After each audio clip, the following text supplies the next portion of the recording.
Hi everyone, my name's Carl and I'm the author and the illustrator of The Birds at the Bottom of the Garden and the rest of the British Wildlife Tales series of children's books. My little books are about the birds, the creatures, the animals that you're likely to see when you go outside your front door. This is The Birds at the Bottom of the Garden and I'm going to read this book to you today. So make sure you're sitting very, very comfortably because you'll need to concentrate. Okay, so here we go. The little one wakes and leaps out of bed, dashes through the house and out to the shed, to the bottom of the garden, down by the hedge. The little one crouches to sit on a ledge and stays there a while, waiting to see the bright little birds all flying free. Can you see a picture of the garden? At first there are none, then over the back are two collared doves on a tall chimney stack. Their feathers are grey with a little brown too. They snuggle together and then start to coo. It's easy to see in a tree or in flight. They're always together. It's love at first sight. And there are the collared doves. Then all of a sudden, right down by the hedge, another bird hops, skips and jumps to the ledge. There's Mr. Dunnock, all spotted and grey, dulled, drab and brown, or so people say, till he hops up to the hedge, and then very soon they all change their minds when they hear his sweet tune. And there's Mr. Dunnock. Can you see the little ladybird there? Just then Mrs. Starling drops down from the wires to be joined by her friend from their roost by the spire. Her shaggy black feathers are what you first see until the sunlight bursts through and her colours break free. She has spangly sparkles and a bright yellow beak, and she bobs her black head and she whistles and squeaks. And there's Mrs. Starling with all of her friends look in the background. Can you see them? There's another ladybird there, look.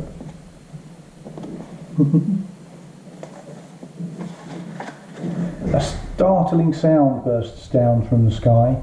Miss Swift screams with joy as she zooms right on by. Through the air she will dash with the rest of her team, kings and queens of the sky, or so it would seem. It's hard to keep watch, they're the fastest of things, with their sharpened black tails and long pointed wings. There's Miss Swift, zooming through the sky. Can you see the others? Look. As little one sits, gaze fixed on the sky, a bright golden sparkle takes hold of their eye. For down by the feeder, Master Goldfinch arrives and tucks into the seeds which help him to thrive.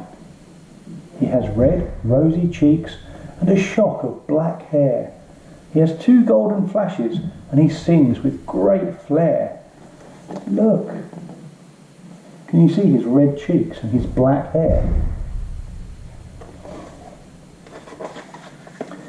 So it's down from the tree and up to the spade, where a neat little perch Miss Robin has made. She has charming brown feathers and a lovely red chest, and she watches for worms.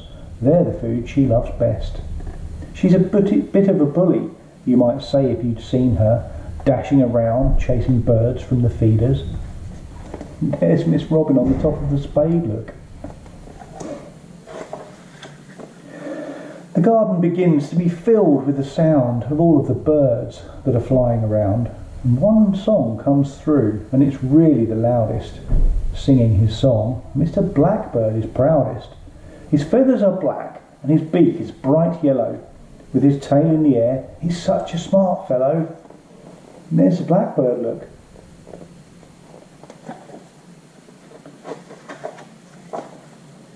Teacher, teacher, a little bird shouts. His yellow chest feathers really stand out. He wears a bluish-green coat, a black hat and black tie. It's Professor Great-Tit hunting bugs, grubs and flies.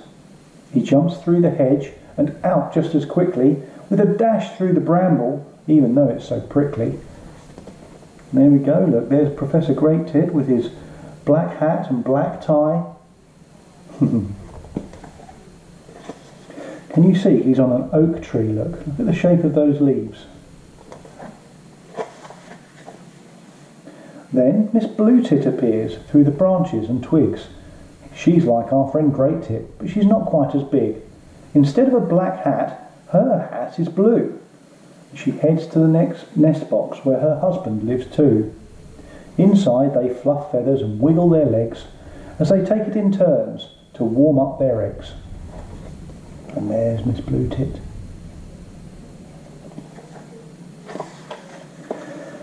As little one sits, still looking around, a huge plump grey bird thumps down to the ground.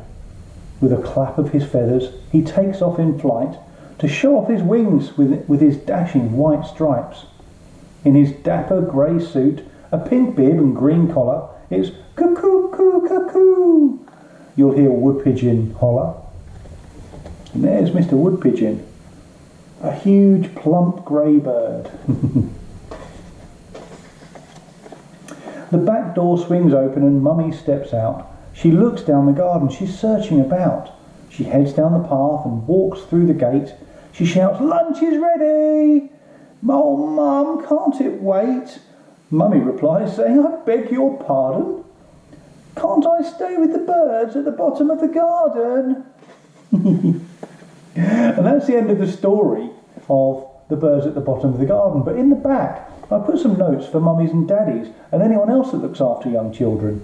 And this is about how to bring birds to the bottom of your garden. You can plant lots of bushes and clumps of wild flowers.